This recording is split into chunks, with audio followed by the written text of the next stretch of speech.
대법원이 문학의 블랙리스트 사건과 관련해서 김기춘 전 대통령 비서실장에게 징역 4년을 선고한 2심 판결을 깨고 다시 재판하도록 했습니다. 네, 자세한 판결 취지를 취재기자 연결해서 들어보겠습니다. 강은나래 기자.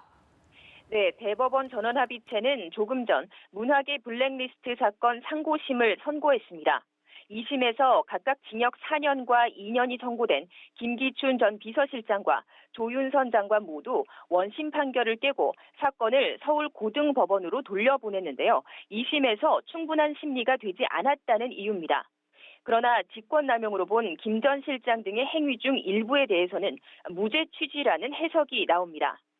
대법원은 김 전 실장 등이 개인이나 단체의 이념적 성향이나 정치적 견해 등을 이유로 각종 사업에서 정부 지원을 배제하도록 지시한 것이 직권을 남용한 것은 맞다고 봤습니다.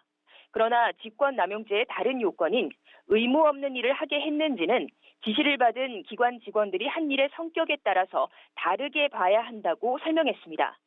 한국문화예술위원회 등 직원들이 블랙리스트 대상 사업 진행 절차를 중단하거나 지원 배제를 위한 기준과 명분을 발굴한 것은 의무 없는 일을 하게 한 것으로 유죄에 해당하지만 각종 명단을 보내거나 또 공모사업 진행 중에 심의 진행 상황을 보고하는 등의 일을 하게 한 행위가 의무 없는 일에 해당하는지는 심리가 더 필요하다는 겁니다.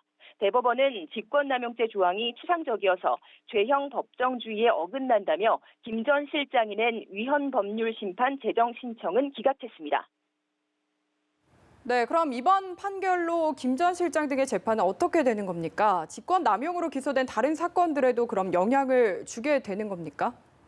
네, 그렇습니다. 오늘 대법원의 판결로 김 전 실장과 조 전 장관 등에 대한 2심 재판은 다시 열리게 됩니다.